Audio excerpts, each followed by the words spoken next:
राधे राधे दोस्तों, जय श्री कृष्णा। आज मैं आपको बृहस्पतिवार व्रत कैसे करें इसकी संपूर्ण कथा, पूजन और उद्यापन की विधि बताऊंगी। आप सभी मेरे साथ बोलिए, बृहस्पति भगवान की जय। देवगुरु बृहस्पति देव जी विद्या, बुद्धि, धन, वैभव, मान सम्मान, यश, पद और पुत्र पौत्र प्रदाता अत्यंत दयालु देवता हैं। नव ग्रहों में सबसे बड़े और शक्तिशाली तथा देवताओं के गुरु होने के नाते बृहस्पति देव के निमित्त व्रत और पूजा करने पर अन्य सभी ग्रह और देवता भी हम पर कृपा बनी रहती है। इनका वाहन हाथी है और हाथों में शंख एवं पुस्तक के साथ साथ त्रिशूल भी धारण करते हैं। देवगुरु बृहस्पति जी के शरीर का रंग सोने जैसा पीला है और पीले वस्त्र एवं भरपूर स्वर्ण आभूषण धारण करते हैं।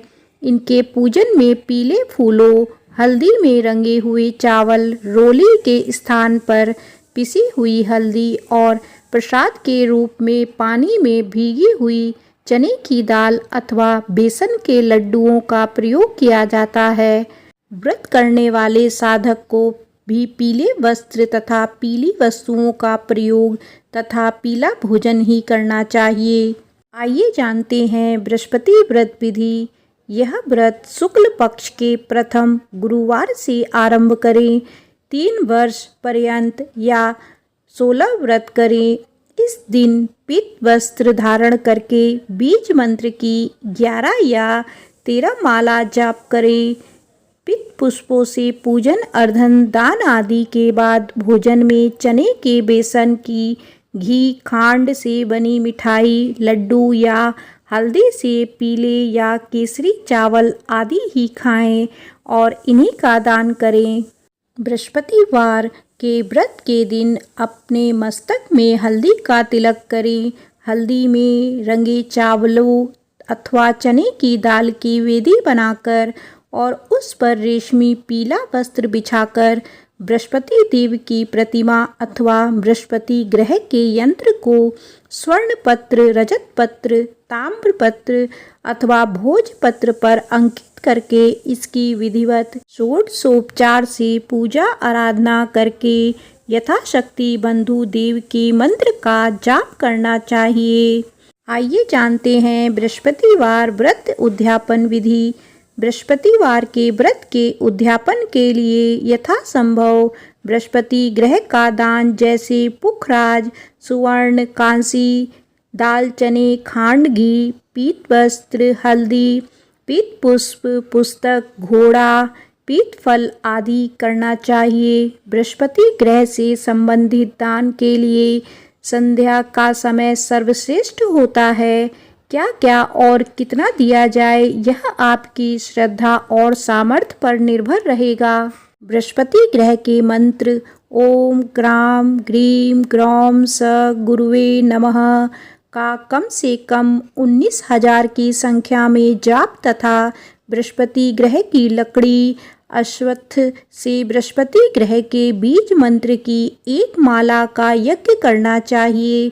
देवता भाव के भूखे होते हैं, अतः श्रद्धा एवं भक्ति भाव पूर्वक सामर्थ्य के अनुसार पूजा, तप, जप, ध्यान, होम, हवन, दान, दक्षिणा, ब्रह्म भोज करना चाहिए। हवन पूर्णा आहुति के बाद ब्राह्मण व बटुकों को लड्डू भोजन कराएं। स्वर्ण, पीत वस्त्र, चने की दाल आदि का दान करें। यह व्रत विद्यार्थियों के लिए बुद्धि तथा विद्याप्रद है, धन की स्थिरता तथा यश वृद्धि करता है। अविवाहितों के लिए स्त्री प्राप्ति पद सिद्ध होता है। आइए सुनते हैं बृहस्पति व्रत कथा। अत्यंत प्राचीन काल की बात है। एक गांव में एक ब्राह्मण और ब्राह्मणी रहते थे। वे अत्यंत निर्धन तो थे ही, उनके कोई संतान भी नहीं थी। वह ब्राह्मणी बहुत मलिनता से रहती थी। वह ना तो स्नान करती और ना ही किसी देवता का पूजन। प्रातःकाल उठते ही सर्वप्रथम भोजन करती, बाद में कोई अन्य कार्य करती थी। इससे ब्राह्मण देवता बड़े दुखी थे। बेचारे बहुत कुछ कहते थे किंतु उसका कोई परिणाम ना निकला। भगवान की कृपा से ब्राह्मण की स्त्री के कन्या रूपी रत्न पैदा हुई और वह कन्या अपने पिता के घर में बड़ी होने लगी। वह बालिका प्रतिदिन पूजा और प्रत्येक बृहस्पतिवार को व्रत करने लगी। अपने पूजा पाठ को समाप्त करके स्कूल जाती तो मुट्ठी में जौ भरकर ले जाती और पाठशाला के मार्ग में डालती जाती। बाद में ये जौ स्वर्ण के हो जाते और वह लौटते समय उनको बीन कर घर ले आती। एक दिन वह बालिका सूप में उन सोने के जौं को फटक रही थी। उसके पिता ने देखा और कहा, बेटी, सोने की जौ को फटकने के लिए तो सोने का सूप होना चाहिए। दूसरे दिन गुरुवार था। उस कन्या ने व्रत रखा और बृहस्पति देव से प्रार्थना करके कहा, हे प्रभु, मैंने आपकी पूजा सच्चे मन से की हो तो मेरे लिए सोने का सूप दे दें। बृहस्पति देव ने उसकी प्रार्थना स्वीकार कर ली। रोजाना की तरह वह कन्या जौ फैलाती हुई जाने लगी। जब लौटकर जौ बीन रही थी तो बृहस्पति की कृपा से उसे सोने का सूप मिला। उसे वह घर ले आई और उससे जौ साफ करने लगी, परंतु उसकी माँ का वही ढंग रहा। एक दिन की बात है कि वह कन्या सोने के सूप में सोने के जौ साफ कर रही थी। उस समय शहर का राजकुमार वहां होकर निकला। इस कन्या के रूप और रंग को देखकर वह मोहित हो गया तथा अपने घर आकर भोजन तथा जल त्याग कर उदास हो लेट गया। राजा को इस बात का पता लगा तो मंत्रियों के साथ उसके पास आई और बोले, हे बेटा, तुम्हें किस बात का कष्ट है? किसी ने अपमान किया हो अथवा कोई और कारण हो सो कहो, मैं वही कार्य करूँगा जिससे तुम्हें प्रसन्नता हो। राजकुमार अपने पिता की बातें सुनकर बोला, मुझे आपकी कृपा से किसी बात का दुख नहीं है। किसी ने मेरा अपमान नहीं किया है, परंतु मैं उस लड़की के साथ विवाह करना चाहता हूँ जो सोने के सूप में सोने के जौ साफ कर रही थी। यह सुनकर राजा आश्चर्य में पड़ गया और बोला, हे बेटा, इस तरह की कन्या का पता तुम ही लगाओ, मैं उसके साथ तुम्हारा विवाह अवश्य करा दूंगा। राजकुमार ने उस लड़की के घर का पता बतला दिया। तब राजा का मंत्री उस लड़की के घर गया और ब्राह्मण की उस कन्या का विवाह राजकुमार के साथ हो गया। कन्या के घर से जाते ही पहले की भांति उस ब्राह्मण देवता के घर में गरीबी आ गई। अब भोजन के लिए भी अन्न बड़ी मुश्किल से मिलता था। एक दिन दुखी होकर ब्राह्मण देवता अपनी पुत्री के पास गए। बेटी ने पिता की दुखी अवस्था को देखा और अपनी माँ का हाल पूछा। तब ब्राह्मण ने सभी हाल कहा। कन्या ने बहुत सा धन देकर पिता को विदा कर दिया। इस तरह ब्राह्मण का कुछ समय सुखपूर्वक व्यतीत हुआ। कुछ दिन बाद वही हाल हो गया। ब्राह्मण फिर अपनी कन्या के यहाँ गया और सभी हाल बताया। तब लड़की बोली, हे पिताजी, आप माताजी को यहाँ लिवा लाओ, मैं उन्हें विधि बता दूंगी जिससे गरीबी दूर होती है। वह ब्राह्मण देवता अपनी स्त्री को लेकर पुत्री के घर पहुँचे तो पुत्री अपनी माँ को समझाने लगी, हे माँ, तुम प्रातःकाल उठकर प्रथम स्नान आदि करके भगवान का पूजन करो तो सब दरिद्रता दूर हो जाएगी। लेकिन उसकी माँ ने एक भी बात नहीं सुनी और प्रातःकाल उठते ही अपनी पुत्री के बच्चों का जूठन खा लिया। एक दिन उसकी पुत्री को बहुत गुस्सा आया। उसने उस रात कोठरी के सभी सामान निकाला और अपनी माँ को उसमें बंद कर दिया। प्रातःकाल उसमें से निकाला तथा स्नान आदि करा के पाठ करवाया तो उसकी माँ की बुद्धि ठीक हो गई। फिर तो वह प्रत्येक बृहस्पतिवार के व्रत रखने लगी। इस व्रत के प्रभाव से उसकी माँ भी धनवान और पुत्रीवती हो गई।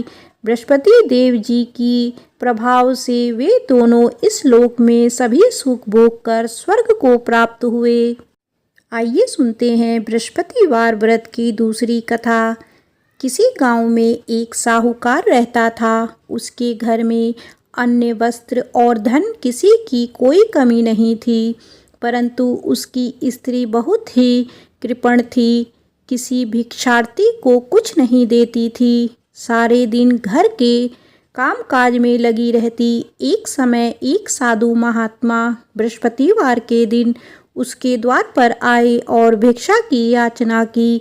उस स्त्री उस समय घर का आंगन लीप रही थी। इस कारण साधु महाराज से कहने लगी कि महाराज, इस समय तो मैं लीप रही हूँ, आपको कुछ नहीं दे सकती, फिर किसी दिन का अवकाश के समय आना। साधु महात्मा खाली हाथ लौट गए।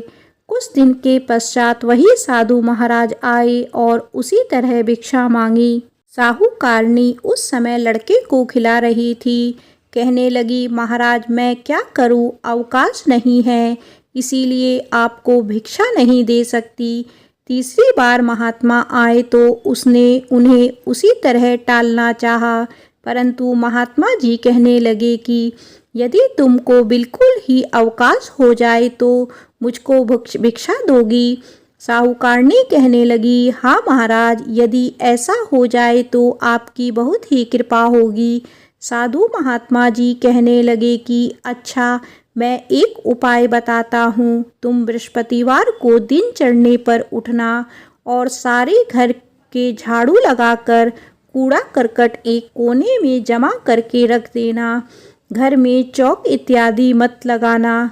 घर वालों से कह दो उस दिन सब हजामत अवश्य बनवाएं। रसोई बनाकर चूल्हे के पीछे रख देना, सामने कभी मत रखना। सायंकाल को अंधेरा होने के बाद दीपक जलाया करो तथा बृहस्पतिवार को पीले वस्त्र मत धारण करो, ना पीले रंग की चीज़ों का भोजन करो। यदि ऐसा करोगी तो तुमको घर का कोई काम नहीं करना पड़ेगा। साहूकारनी ने ऐसा ही किया। बृहस्पतिवार को दिन चढ़े उठी, झाड़ू लगाकर कूड़े को घर में जमा कर दिया। पुरुषों ने हजामत बनवाई, भोजन बनाकर चूल्हे के पीछे रखा। वह कई बृहस्पतिवार तक ऐसा करती रही।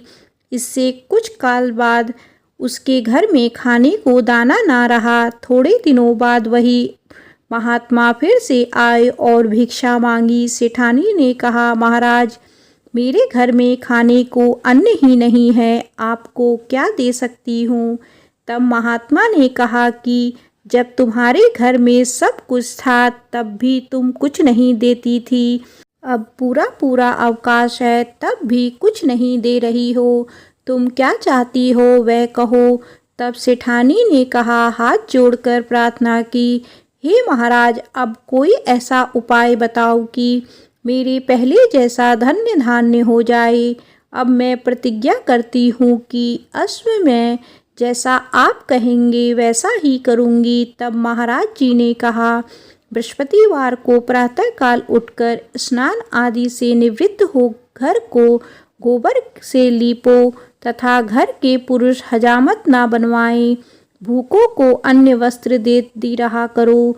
ठीक सायंकाल दीपक जलाओ। यदि ऐसा करोगी तो तुम्हारी सब मनोकामनाएं भगवान बृहस्पति जी की कृपा से पूरी होगी। सेठानी ने ऐसा ही किया और उसके घर में धन्य धान्य वैसा ही हो गया जैसे कि पहले था।